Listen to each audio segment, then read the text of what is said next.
marcar a sua vida hoje com uma palavra abençoada, amém?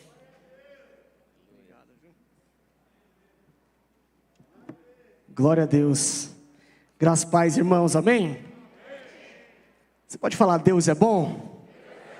Vira para o seu irmão e fala assim, Deus te ama. Mas fala assim, Deus te ama muito. E existe algo que está no desejo, no centro do coração de Deus, que é nos abençoar. Então vira para o seu irmão e fala assim, Deus já te abençoou.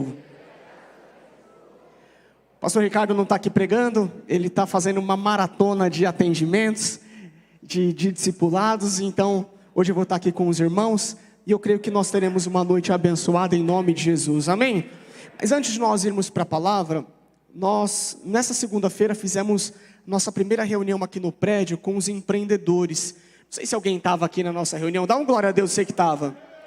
Estou te falando algo, nessa segunda-feira nós experimentamos de um ambiente muito poderoso da parte de Deus, muito poderoso. E 4 irmãos me procuraram com testemunhos. 2 pessoas no dia seguinte arrumaram um emprego. Uma pessoa, o jovem, no dia seguinte teve uma causa na justiça liberada. E o irmão começou um novo empreendimento. Por que eu estou te falando isso? Porque tem a ver com quando nós percebemos o que Deus, a direção que Deus está se movendo, é só eu entrar nesse rio. Então eu quero te fazer um apelo nessa noite, não fique de fora da conferência. Porque Deus tem se movido de uma forma muito poderosa nessa direção. E ainda tem mais para nós. Você que é empreendedor, você que tem o desejo de empreender, você não pode desperdiçar oportunidades de estar em um ambiente onde a vida de Deus flui nessa direção. Amém, irmãos? Vira para o seu irmão e fala assim, não fique de fora. Amém? Queria que você curvasse sua cabeça, vamos orar. Queria que você orasse para que Deus te desse revelação. E que você colocasse a sua vida diante de Deus, para que Deus falasse com você nessa noite. Ó Deus, eu quero colocar cada irmão aqui presente, e eu oro para que o Senhor de fato fale conosco. Derrame, ó Deus, da sua palavra, de uma palavra viva e eficaz. Ó Pai, que a sua palavra possa encontrar o nosso coração como um destino certo, e que nesse momento, ó Pai, o Espírito Santo do Senhor, possa nos dar revelação, entendimento espiritual, que nós possamos estar sensível à sua voz, sensível ao seu toque, e que nós possamos ser transformados em nome de Jesus. Fala assim, amém. Fala assim, Deus é bom. Sabe, irmãos, nós estamos ministrando. Desde semana passada nós ministramos sobre uma visão correta, ou seja, de alguns princípios que são fundamentais para que você tenha uma vida cristã exitosa. Nós também ministramos há tempos atrás sobre a característica de um vencedor, que é sobre fazer escolhas. Ele sabe perceber, ele sabe o que ele enxerga. Então eu quero que você entenda que nesses últimos dias, Deus está de alguma forma aperfeiçoando a nossa forma de viver a vida cristã. Então tudo se inicia no momento que você aceita Jesus. Então aceitar ao Senhor Jesus para nós é o início, é o ponto de partida de uma jornada. E à medida que eu entro nessa jornada, eu começo a entender e ser transformado para caminhar nessa jornada. Então eu quero que você entenda que a sua conversão, ela é o start, ela é o início. E o início da corrida, você vai ter que definir quais são as estratégias que você vai utilizar nessa sua jornada. E a palavra de Deus, ela nos inspira, nos ensina, nos instrui acerca de características que tem tudo a ver com o estilo de vida que nós temos que seguir. A palavra que eu quero ministrar hoje tem o tema, a alegria proposta. Fala assim, a alegria proposta. Olha o que diz em 1 Coríntios, capítulo 10, do versículo 1 ao 6. Porque não quero, irmãos, que vocês ignorem o fato de que todos os nossos antepassados estiveram sobre a nuvem e todos passaram pelo mar. Em Moisés, todos eles foram batizados na nuvem e no mar. Todos comeram do mesmo alimento espiritual, beberam da mesma bebida espiritual, pois bebiam da rocha espiritual que os acompanhava. E essa rocha era Cristo. Contudo, Deus não se agradou da maioria deles. Por isso, os seus corpos ficaram espalhados no deserto. Essas coisas ocorreram como exemplos para nós, para que não cobicemos coisas más, como eles fizeram. Irmãos, olha que Paulo está falando nesse texto, que os nossos antepassados, aqueles que começaram a crer em Deus, eles começaram a caminhar, a viver a sua vida crendo em Deus, e por algum motivo, a maioria deles padeceu. A maioria deles pereceu. E Paulo faz questão de enfatizar que todos eles comeram da mesma comida e beberam da mesma bebida. Então olha só, estamos falando aqui de um outro contexto. Paulo está se referindo aqui, você conhece a história do povo que saiu do Egito e foi em direção a Canaã. Então esse povo, ele experimentou de algumas coisas, foram alimentados espiritualmente, supridos da mesma forma, mas por algum motivo, alguns, e o que nos chama a atenção, eu quero que você entenda a importância disso, que Paulo fala, a maioria deles ficaram à beira do caminho. Isso nós estamos referindo a anos antes de Jesus. Mas eu quero te falar uma coisa, isso é atual até hoje. Quantas pessoas você conhece que se converteram, que experimentaram do amor de Deus, que foram apresentados para a graça de Deus, e que comeu da mesma comida que você, que bebeu da mesma bebida que você, e por algum motivo pereceram em meio ao caminho. Então você percebe que aquilo que aconteceu lá no passado é tão atual nos dias de hoje. Como é que tem sido a sua vida cristã? E se nós formos lá para o livro de Números 11, do verso 1 ao verso 9, fala um pouquinho de quais foram essas características, o que aconteceu com aquele povo que pereceu no meio do caminho. Aconteceu que o povo começou a queixar-se das suas dificuldades aos ouvidos do Senhor. Quando ele os ouviu, a sua ira acendeu, e fogo da parte do Senhor queimou entre eles, e consumiu algumas extremidades do acampamento. Então o povo clamou a Moisés, este orou ao Senhor, e o fogo extinguiu-se. Por isso, aquele lugar foi chamado de Taberá, porque o fogo da parte do Senhor queimou entre eles.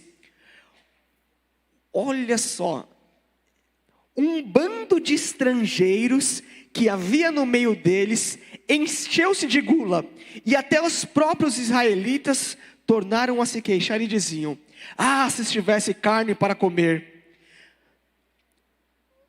Volta no 4. Irmãos, olha a expressão que é descrita aqui em Números. Um bando de estrangeiros. Existem algumas versões que falam, ao invés de um bando de estrangeiros, fala o populacho. Ou seja, uma parte daquela população. Tem uma outra versão que fala pior, o vulgo. Ou seja, um tipinho, uma turminha ali, que eram estrangeiros, fala estrangeiros. Vamos continuar, depois a gente volta nisso. Vai para o 5. Nós nos lembramos dos peixes que comíamos de graça no Egito, e também dos pepinos, das melancias, dos alhos porosos, das cebolas e dos alhos. Mas agora perdemos o apetite, nunca mais vemos nada a não ser este maná. O maná era como semente de coentro, e tinha aparência de resina. O povo saía recolhendo o maná nas redondezas, e o moía num moinho manual, o socava num pilão. Depois cozinhava o maná, e com ele fazia bolos. Tinha gosto de bolo amassado com azeite de oliva. Quando o orvalho caía sobre o acampamento, à noite também caía o maná. Então você percebe o que começou a acontecer aqui com o povo. E eu quero compartilhar algumas características que aquele povo viveu, e que sem perceber, eu e você podemos estar vivendo na nossa vida cristã. Então você percebe que o povo reclamou do maná. Quero fazer um parênteses, que eu até entendo porque que o povo reclamou do maná. Porque o maná tinha gosto de coentro. Alguém aqui gosta de coentro?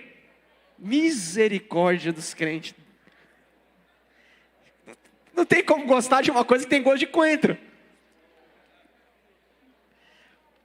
Mas essas brincadeiras à parte, essa passagem do Egito para Canaã é muito claro para nós.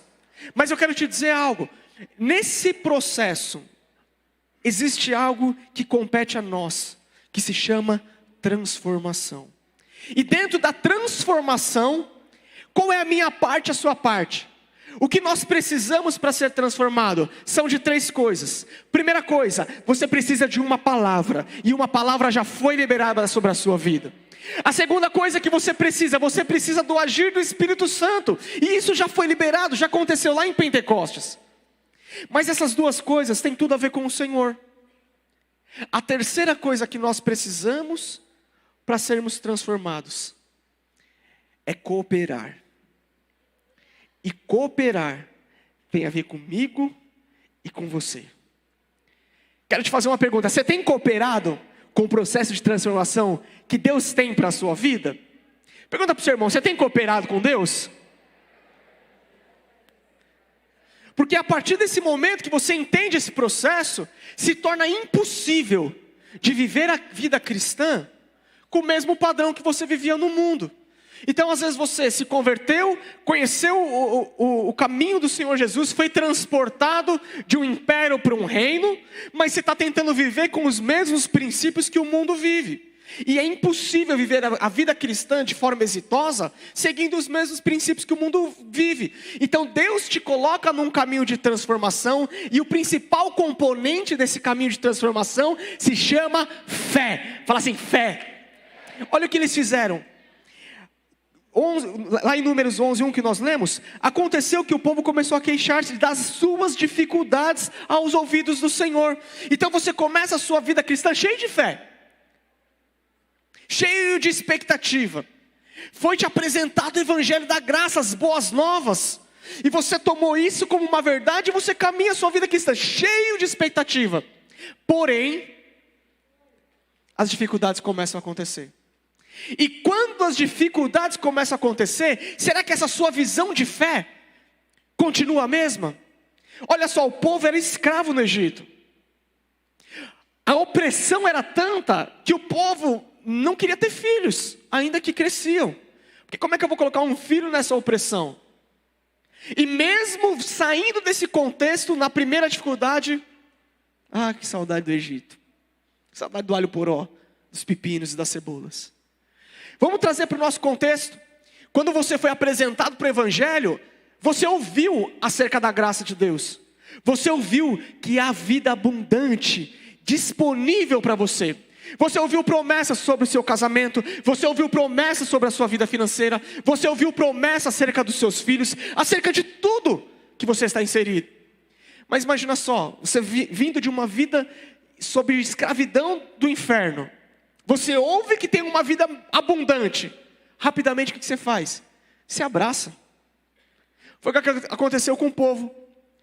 O povo viu, irmãos, coisas que nós ainda não vimos. O povo lá sob opressão, quero te trazer um pouco do contexto. Opressão, Faraó oprimindo, colocando o aumento de trabalho e aquela coisa toda sobre o povo. Eis que surgiu um homem chamado Moisés, que se apresenta como libertador. E aí você fala: opa, tem esperança. E esse libertador, ele tem alguns encontros com a maior autoridade, que era Faraó, e começam a acontecer milagres. 10 sinais de manifestação de poder. Vamos contextualizar. Então você está numa briga, você está perdendo. E aí vem um lutador poderoso. E você descobre que esse lutador bom de briga vai lutar em seu favor. Vem o primeiro, o melhor combatente, e seu lutador ganha de nocaute na primeira vez. E vem a segunda vez, é outro nocaute. E vem a terceira, nocaute de novo. Vem a quarta vez, nocaute de novo. Como é que está o seu coração? Sabendo que ele luta pelo seu time. Você já está aqui, vem o próximo. Vem mais um. Então o povo, ele testemunhou de sinais, de milagres. Ele viu Deus intervindo com 10 pragas. Ele sai do Egito com essa revelação, que Deus é conosco, que é poderoso, que vai dar certo, que vai acontecer. Só que aí entra o processo da cooperação. E será que você continua crendo quando o cenário está adverso? Porque eles saíram do Egito crendo. Mas e a fé? Até onde a fé vai? Será que hoje, o seu cenário de vida hoje, frente às dificuldades, você consegue enxergar com olhos da fé? Ou você sente saudade do Egito? E o deserto, ele faz parte desse processo.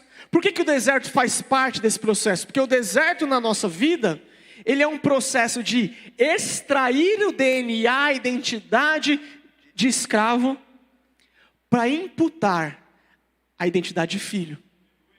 Então nesse processo, sai escravo, show escravo, show escravo, show escravo. E entra tudo aquilo que nós precisamos para sermos filhos. Porque a vida cristã só pode ser vivida à imagem e semelhança de Deus. Então esse processo de transformação é um processo onde Deus vai incluir em nós esse DNA de filho. E eu queria que você virasse para o seu irmão e olha na bolinha do olho dele, vê se ele tem já um DNA de filho.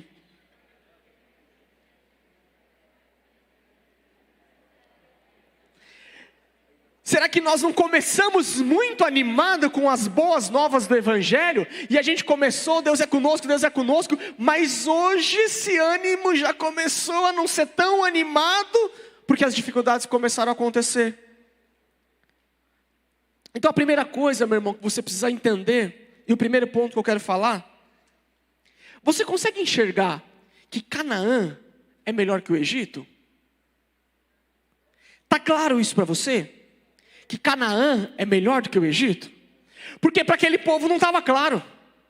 Então eles passaram por toda a tribulação do Egito, eles passaram por toda a dificuldade do Egito, e aí quando eles avistaram Canaã, eles não conseguiam enxergar que Canaã era melhor que o Egito.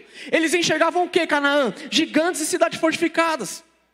Ou seja, eu saí de lá para morrer aqui. Moisés, estava faltando cova no Egito? Por isso você me trouxe para cá? E muitas vezes eu e você ainda não conseguimos ter a revelação que o que Deus tem para você é maior, mais poderoso, mais profundo, mais abundante do que o lugar que você saiu. Eu consegui enxergar assim que Canaã é melhor, mas e no dia mau, é isso que o seu coração fala? Porque se não for, você precisa avaliar como é que está a sua visão. De falar de uma forma muito clara, como é que eu sei se Canaã, na minha vida, é melhor do que o Egito? Quero que você se faça uma pergunta. Tem plano B na sua vida? Porque se tiver plano B, Canaã não é melhor que o Egito. O que é o plano B? Eu casei, mas no meu discurso, se não der certo eu separo. Tem plano B. Eu vou começar a empreender aqui, mas se não der certo eu volto aqui para o meu empreguinho aqui, para ser escravo aqui de Faraó. Não enxergou ainda. Quais são as áreas da sua vida que você ainda não conseguiu abrir mão do plano B? Deus quer te levar para Canaã. Fala assim, Deus quer me levar para Canaã.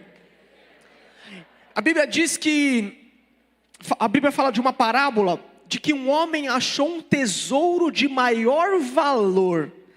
Então você precisa olhar para Canaã. Canaã é o lugar onde nós vamos viver a vida de Deus, lugar onde mana leite e mel. Mas se eu não tiver dentro do meu coração esse lugar como o maior valor, o pepino vai fazer falta. É tão incoerente a fala deles que eles falam que não tem carne e tem saudade do pepino. Olha só que coisa louca. Se eles falassem que não tem picanha, eu entenderia. Mas saudade do pepino, da cebola, do alho poró. E muitas vezes você esquece do Egito que Deus te tirou. A dor passa rápido. Como é que eu sei que a dor passa rápido? Olha os seus filhos. Meu filho teve um culto atrás aí, desceu aquela escada lá, bateu, abriu a boca. E sangue para todo lado. No outro dia que nós voltamos para a igreja, ele desceu aquela escada ali, segurando um corrimão, grudado, e segurava. Vai ver hoje. Acho que faz 1 mês e meio. Já está... Porque às vezes você esquece da dor. Às vezes você esquece da opressão. Às vezes você esquece da dificuldade do Egito. Então você precisa crer que Canaã é melhor do que o Egito. Enquanto isso não for uma verdade no seu coração, os pepinos vão fazer falta. Tem pessoas que conseguem perceber e conseguem rapidamente ter a revelação que a graça do Senhor é a melhor coisa que lhe foi apresentado. E essas pessoas, elas tendem a abraçar a graça de tal forma. E aí você vê que ele avança, que cresce, que prospera. Não tem dificuldade? Claro que tem. Mas ele não vai trocar algo de maior valor por qualquer esmola. Então a primeira coisa, fala assim: Canaã é melhor que o Egito. Fala assim: eu creio. Mas isso não é o nosso caso, amém, irmãos? Nós já criamos nisso antes da palavra. Mas a segunda coisa que você precisa compreender é qual que é a importância do deserto na sua vida. O deserto faz parte, o deserto aperfeiçoa, o deserto transforma, mas o deserto não é um lugar de morada. Nós teremos muitos desertos. Lembro que um tempo atrás eu estava conversando com um irmão, e eu falei: deixa eu te falar uma coisa. Você percebe que a sua vida financeira é uma vida de contar moeda? O projeto de Deus é que nós teríamos uma vida abundante. O que é uma vida abundante? Significa que o que você precisa para cumprir o propósito que Deus tem na sua vida vai estar disponível. Isso é a abundância do Senhor. O que você precisa para cumprir o propósito? Isso não vai te faltar. Só que a vida daquele irmão era contar moeda para pagar a conta, empurra uma conta aqui, não pagar de água hoje, para pagar de luz amanhã, e aquela coisa. Eu falei: deixa eu te falar uma coisa. Se isso está acontecendo, significa que a sua vida financeira ainda não entrou em Canaã. Está no deserto. Por quê? O único lugar que as pessoas viviam com milagres diários era no deserto. O que é viver no milagre diário? Tem conta de luz para pagar. Senhor, manda provisão. E Deus vai mandar. E aí você pagou o aluguel. E aí não tem dinheiro para pagar a conta de luz. Senhor, manda provisão. E Deus mandou. Glória a Deus. E você está, aleluia, Deus poderoso. Deixa eu testemunhar.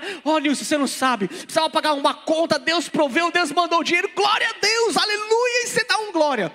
É poderoso isso. Mas esse tipo de suprimento só acontece no deserto. O maná era todo dia.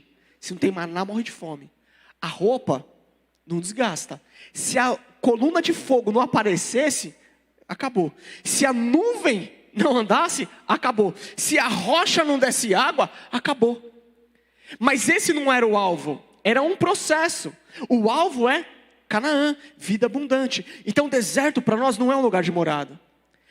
Glória a Deus que você tem vivido e desfrutado de milagres diários. Mas avalia. Será que por conta dos milagres diários, você não armou a sua tenda no deserto? E aí uma vez que você armou a sua tenda no deserto, você vai viver de conta-gotas. Sabe, ainda que seja poderoso, mas não é o alvo. O alvo é vida abundante. O alvo é entrar num lugar que 2 homens carregam uma uva. Você está entendendo? Então Deus tem mais para você. Mas você precisa entender que o deserto é sim um tempo importante na sua vida. E o que é interessante é que Canaã, que é uma etapa depois do deserto, a Bíblia diz que era um lugar de gigantes. Fala assim: Canaã tinha gigantes. Fala assim: Canaã também tinha cidades fortificadas. Então olha só, se eu estou passando pelo deserto e aonde eu vou chegar, eu sei que tem gigante e cidade fortificada, o que você faria? Se eu fosse Deus, o deserto para mim ia ser um centro de batalha. Eu ia treinar todo mundo para matar gigante. Mas não foi isso que Deus fez. Então, o processo de transformação do deserto não é para derrotar gigante. E você está achando que Deus, no deserto que você está passando, está tentando te formar para uma luta espiritual, para conquista. A única forma de conquistar é sendo filho. Então o deserto é um lugar onde Deus vai nos transformar para sermos dependentes de Deus. Como é que está a sua dependência? Sabe por quê? Aqui é a terra de Deus. Canaã é a terra de Deus, onde eu me relaciono com Deus, onde eu me entrego ao Senhor, onde eu desfruto de Deus. Se eu não passo por esse processo, eu entro como escravo. Escravo não desfruta. Somente filhos desfrutam. Você tem permitido ser transformado por Deus? Será que nesse tempo de deserto, e creiam que nós passaremos por vários tempos de deserto. Não é um tempo de deserto. Às vezes você passou por um deserto na sua vida financeira, conquistou Canaã, mas às vezes o seu casamento agora começa a passar por um deserto, e aí você percebe transformação, e depois você passa por um deserto aí, junto com seus filhos. Então entenda que há um propósito de Deus na sua vida de transformação. Você tem cooperado com Deus para isso? Quando você muda a forma de enxergar as coisas, você muda a forma de se relacionar. Então no deserto, eu tenho que mudar a minha forma de enxergar a Deus. Quem que é o Senhor na sua vida? Você já consegue chamar o Deus de pai? De papaizinho? Porque deserto é tempo disso. Enxerga o Senhor como seu pai. Porque à medida que você enxerga, muda o seu relacionamento. Só que a maior crise, onde o diabo vem para te tirar dessa posição. Então o diabo vem para mudar a sua visão acerca do que é o deserto. E aí você entende que a luta faz parte, mas o diabo vem e te fala que a vida é uma luta, você percebe? Então o deserto ele deixa de ser um lugar de transição, e o diabo te coloca no deserto como um lugar de morada. E você aceita tudo que acontece, você não sai disso, você não coopera com Deus para a transformação. Então entenda, o deserto faz parte, mas é para nós um lugar de passagem. Vira para o seu irmão e fala assim, ó, passa pelo deserto, mas continue crendo, e continue sendo transformado. Então a primeira coisa que nós vimos é que nós precisamos crer que Canaã é melhor que o Egito. Nós precisamos crer que o deserto é um período, um tempo de passagem. Só que teve um grupo aí, que eram os estrangeiros.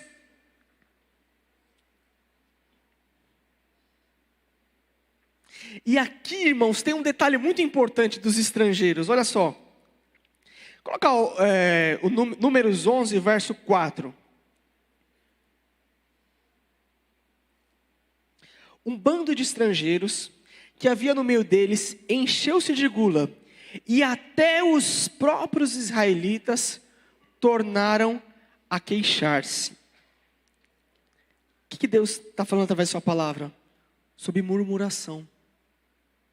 Então teve um grupo que não tinha a ver com aquele, ainda que nasceu lá, ainda que falava a mesma língua, mas não comungava do mesmo coração, se encheu de gula e começou a reclamar, a murmurar.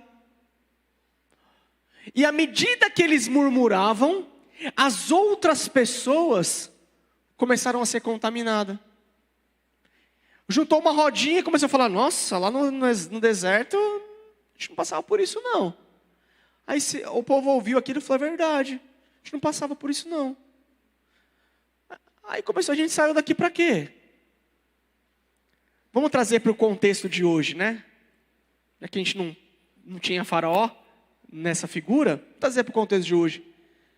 Quando eu não era crente, eu tinha tempo para minha família, né?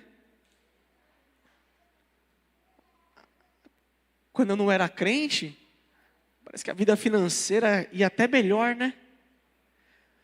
Ixi, quando eu não era crente, até viajava. Quando eu não era crente, estamos falando do Egito, não tinha ninguém cuidando da minha vida não. Eu fazia o que eu quisesse. E aí você começa a ouvir murmuração, você começa a se encher de murmuração, e sem perceber, tem saído o que da sua boca? Murmuração.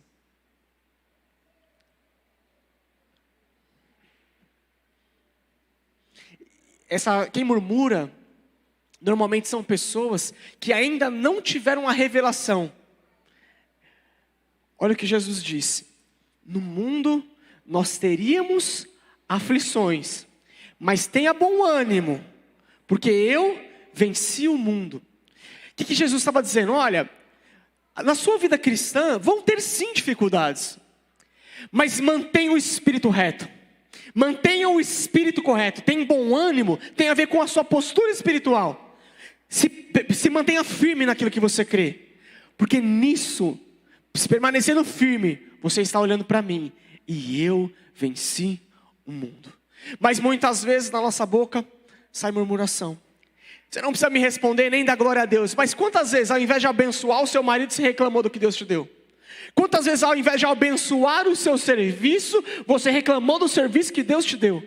Quantas vezes ao invés de cooperar com o teu líder de célula, você reclama da célula que Deus te colocou? Então você percebe que se nós não tomarmos cuidado, a murmuração faz parte da nossa vida. Mas Paulo está falando, olha, as pessoas que seguiram por esse caminho foram aquelas, a grande maioria, que padeceu no meio do deserto. Então tem murmuração na sua vida? Primeira coisa, compreender que Canaã é melhor que o Egito. Segunda coisa, que o deserto é um processo. Terceira coisa, tome cuidado com os estrangeiros. Tome cuidado com aqueles que parecem que são filhos. Até falam a nossa língua, mas estrangeiro sempre vai falar com sotaque. Por mais que pareça, mas não é nascido naquele lugar. Tome cuidado com isso. Aqui fica muito claro um princípio. Quem anda junto com você, quem anda lado a lado, com quem você tem ouvido, quem você tem aberto o coração. Então cuidado com o populacho, com o vulgo, com os estrangeiros. Quarta coisa que nós vimos aqui, o maná. Só que o maná, que era o alimento, foi a maior crise dos estrangeiros. Então eu vou comer isso aí? Eu vou me alimentar disso? Que não tem gosto de nada? Tem gosto de coentro? Misericórdia. Para ser pior era gosto de fígado com coentro. Aí não dá mesmo. Ixi, Deus que me livre. Mas esse era o problema. Por que era o problema? Porque a preocupação dos estrangeiros era no sabor, mas não era no propósito do maná. Não era na revelação de que o maná era o sustento, era o alimento espiritual. O maná era um milagre diário. Mas a apresentação não era Masterchef. Então cuidado. O estrangeiro não enxerga a mesma coisa que você. Só que eles comem a mesma coisa e o resultado da vida é diferente. Você tem comido do maná? Só que eu quero te falar algo interessante sobre o maná. Números 11, verso 9. Números 11, verso 9. Quando ele está falando do maná, ele fala o momento que o maná acontecia. Olha o que diz. Quando o orvalho caía sobre o acampamento à noite, também caía o maná. Fala assim, quando o orvalho caía, também caía o maná. Irmãos, o orvalho é como se fosse o sereno da noite, né? Aquilo que dá uma resfriada. Só que você tem que lembrar do contexto. Aqui era o deserto. Então no deserto, quando caiu o frescor, o maná era liberado. O maná é uma ação do Espírito Santo. Sempre vai haver refrigério na sua vida. Sempre que o seu alimento for o maná. Hoje o maná para nós é o Senhor. Sempre que nós nos alimentarmos do Senhor com uma ação espiritual, vai haver refrigério na sua vida. Você tem passado por dias difíceis? Talvez sim. Deixa eu te falar, o que você precisa é se alimentar do maná. Porque sempre que eu faço isso, vem o refrigério. E a minha pergunta é, o que é mais importante para você? O sabor? Ou o refrigério do Espírito Santo? O estrangeiro não percebe isso. O estrangeiro só percebe, de novo, a mesma comida. Ah, teve graça para prosperar o ano passado. Tem esse ano também, de novo a mesma conferência. Não entendeu o maná. Você não entendeu. Então cuidado. Cuidado com esse perfil, cuidado com esse comportamento.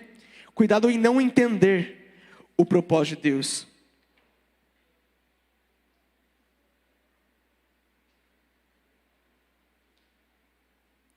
E eu queria chamar a equipe de louvor.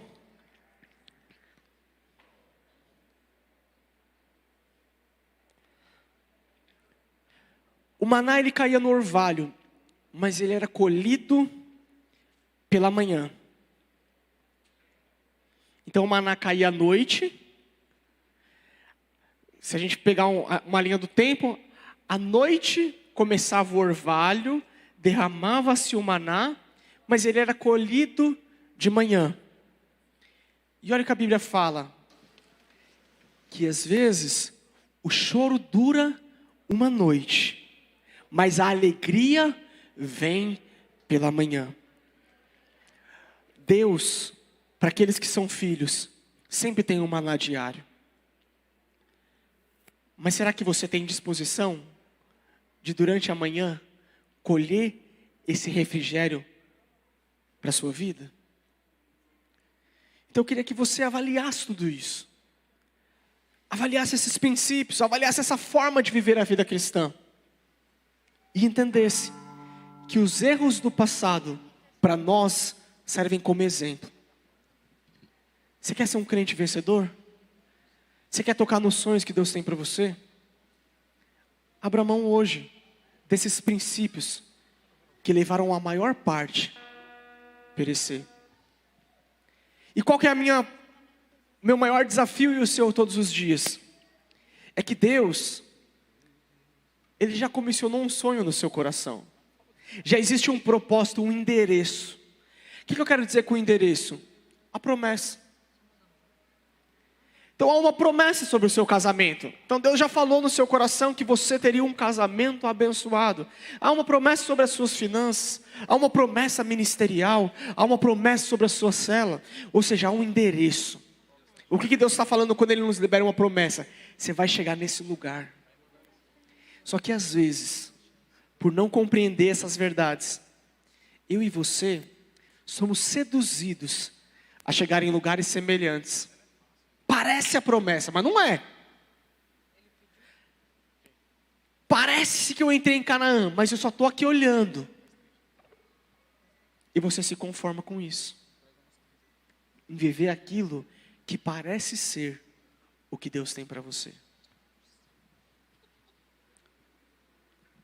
O que parece não é. O que parece... Sabe qual é o nome que a gente dá aqui no nosso mundo? Falsificação. Camelô. Segunda linha. Réplica.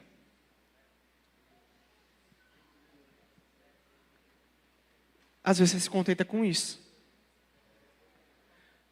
Quais foram os sonhos que Deus te falou que ia acontecer? Você já tocou neles? Se você não tocou, não abra mão de cooperar com Deus nesse processo de transformação. Eu queria te convidar a ficar de pé.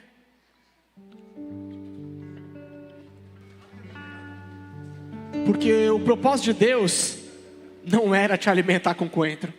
Não era e não é até hoje, graças a Deus.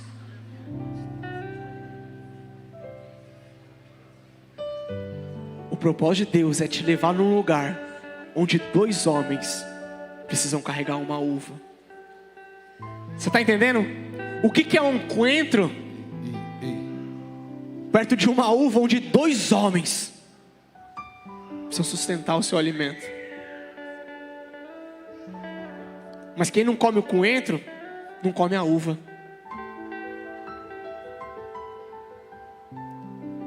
Quem não come do maná,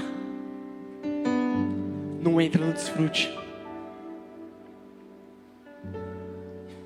Quem não permite ser transformado por Deus, quem não coopera com esse processo, fica à beira do caminho.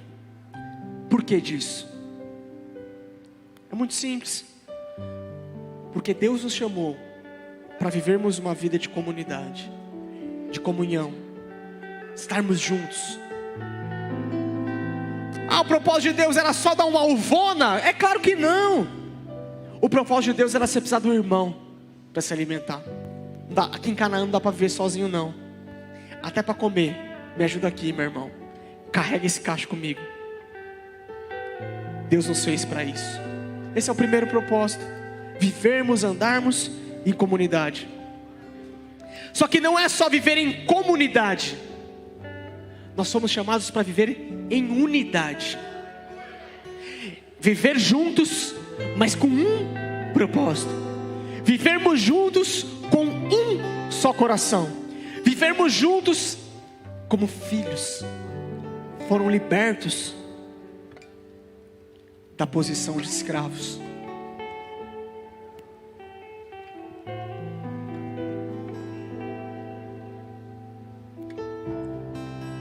E olha só, 2 homens carregavam um cacho de uva.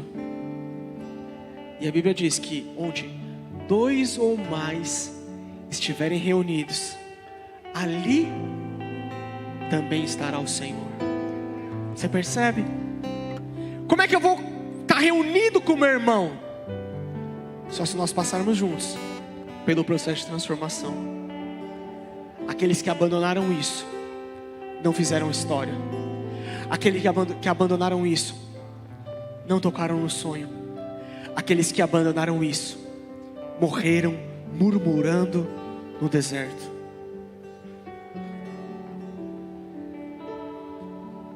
Então, hoje é um dia que nós precisamos decidir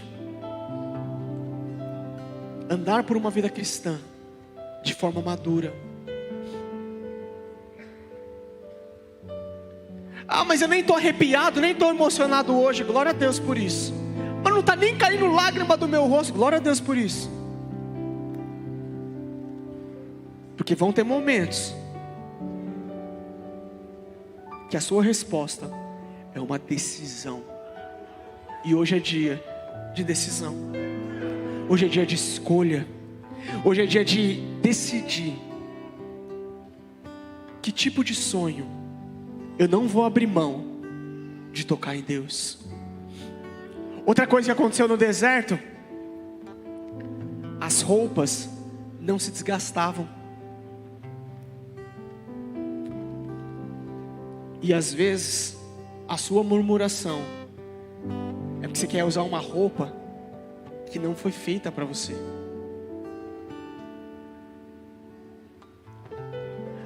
Quando você coloca uma roupa, define muito para onde você está indo, o que você vai fazer, qual é a importância, qual é o propósito. Você vai para uma festa, roupa de festa. Você vai para esquiar em Bariloche, roupa de frio. Mas as roupas que Deus deu não se desgastavam. E a grande questão é: vamos entrar em Canaã? Vamos tocar em Canaã? Vamos desfrutar de Canaã? O orvalho vem pela manhã, sim, mas Deus tem para a sua vida uma vida abundante. Para que você possa decidir hoje contemplar essa alegria que lhe foi proposta. Qual que foi a alegria que lhe foi proposta? Para aqueles homens foi uma promessa: você vai sair do Egito, onde há sofrimento, onde há escravidão, onde há peso, e você vai ser levado para um lugar de desfrute, para um lugar onde emana leite e mel, um lugar de relacionamento com Deus. E quando eles olharam para isso, a alegria tomou conta do coração. Que alegria que você tem contemplado? Às vezes, assim como aquele povo que padeceu, as dificuldades roubaram a alegria que foi proposta. E sem isso é impossível viver a vida cristã. Mas foi assim com Jesus. A Bíblia diz que Jesus contemplou a alegria que lhe foi proposta e suportou a morte de cruz. O que foi essa alegria que Jesus contemplou? Eu creio que inclusive o culto de hoje, a sua vida sendo transformada, a sua história sendo afetada, os seus filhos recebendo um legado, uma herança espiritual. Quais foram os sonhos que Deus colocou no seu coração, que se perderam em meio às dificuldades. O Senhor tem me falado que existem pessoas que já nem oram mais pela conversão das suas famílias, ainda que Deus colocou no seu coração. O fator tempo roubou essa alegria. Deus te convida para permanecer em fé, mesmo diante de toda e qualquer dificuldade. O Senhor me disse que tem pessoas que chegaram aqui com problemas de saúde, que às vezes te impede de viver algumas coisas em Deus. Contemple a alegria que lhe foi proposta e pare de olhar para as dificuldades, porque quando isso acontece, a provisão sobrenatural invade a sua vida. E eu quero orar por você que decide hoje entrar em Canaã, e como um ato profético, você que entende que esses dias talvez você tenha tido atitudes como esses nossos irmãos antepassados, mas que hoje é o dia de mudar a sua forma de viver a sua vida cristã. Queria te convidar para sair do seu lugar e vir aqui à frente, e nós vamos orar. Nós vamos orar para que de fato nós possamos conquistar tudo aquilo que Deus tem para nós, todos os sonhos, as promessas, os planos, o alimento espiritual, a comunhão, a unidade. Você que está no seu lugar, eu quero que você ore com alguém, porque eram 2 para carregar um cacho de uva.